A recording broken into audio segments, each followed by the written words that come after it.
Has Iran's ultimate nuclear dream finally hit a massive, insurmountable snag now that its most powerful global ally is suddenly withdrawing from the critical Bushehr plant? Why did Tehran's most trusted international ally suddenly decide to aggressively evacuate all its essential staff from the Bushehr nuclear plant in absolute panic? With the official nuclear watchdog now publicly confirming that Iran's highly secretive Natanz facility was actually struck, just how deep did the US and Israel manage to penetrate? As satellite images finally show the true extent of the devastating damage at Natanz, can the world be certain about who actually carried out this precision strike? Did a highly suspicious fresh earthquake in southern Iran just suddenly jolt massive new nuclear fears, right as Israel and the US continue to relentlessly pummel Natanz? With its most critical facilities now heavily damaged and its allies fleeing, can Iran's nuclear ambitions survive even after absorbing such devastating military blows? Iran's highly controversial nuclear program has suddenly hit a massive snag as the devastating Middle East conflict expands rapidly across borders. Russia's powerful state nuclear giant has reportedly stopped all ongoing construction and operational work at Iran's critical Bushehr power plant. Rosatom reportedly halted all major operations at the facility strictly due to the endless, highly destructive missile barrage raging between Israel and Iran.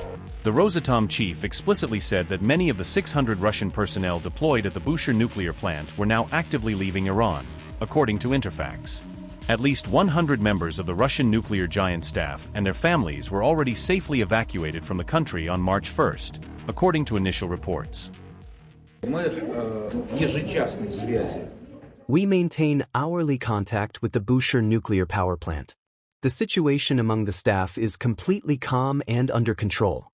Of course, there is no euphoria, and it is essential to monitor what is happening in the region as a whole. But there is a feeling that the situation in Bushehr is under control. There were explosions several kilometers away. It is clear that these strikes were directed against specific Iranian military formations. Thank God, nothing has hit the plant yet. I would like to emphasize that there are currently 639 Russian citizens there. There are no longer any children of plant employees there. We managed to get them out. Not many women remain, but many women do not want to leave and want to be with their husbands during these difficult times. Nevertheless, as soon as the military situation allows and there is a pause between strikes, we will evacuate another 150 to 200 people. Buses are ready for this, and evacuation routes have been worked out. I want to emphasize that we reported this personally to the President of the Russian Federation Vladimir Putin and informed him that we would have political support during the movement of trains and cars during the evacuation. And, of course, we once again asked our contacts in the leadership of Israel, the United States of America, the Arab world, and the Gulf to take a firm stance on the inadmissibility of risks, not to mention direct strikes on the nuclear facility.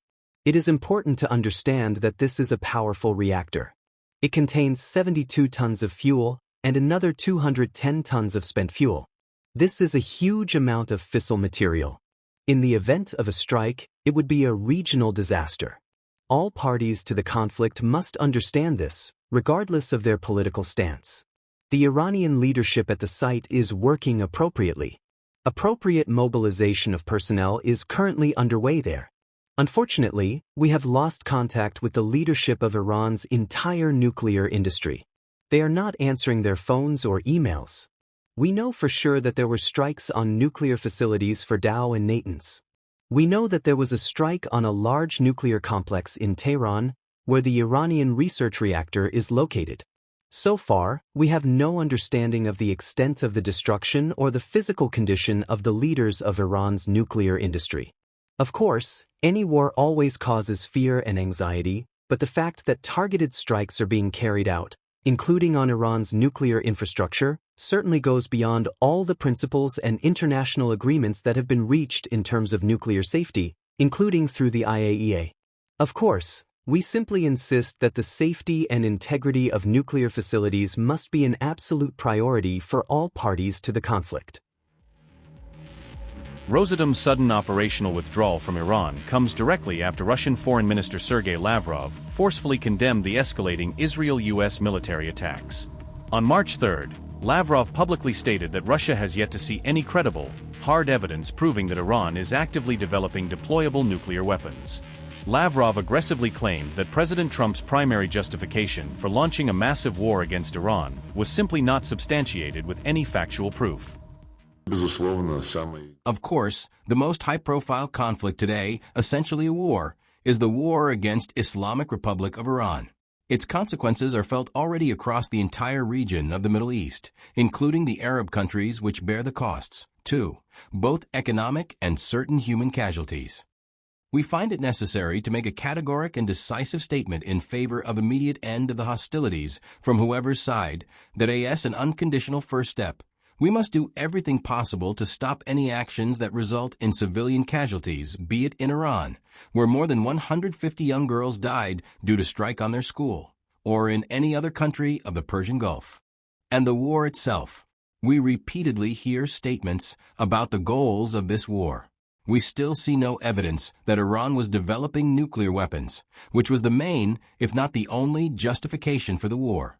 There is proof provided by both the IAEA, International Atomic Energy Agency, and the American intelligence professionals that Iran did not manufacture and did not try to produce the nuclear weapons.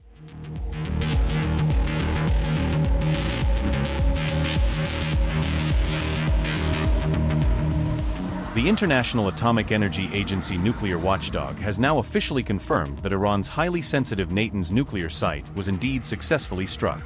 The global nuclear watchdog meticulously analyzed the latest high-resolution satellite imagery to conclusively confirm significant physical damage at the Natanz nuclear plant. The heavily fortified entrances leading into the Iranian underground enrichment plant were directly bombed by precision U.S.-Israel military strikes, according to the IAEA.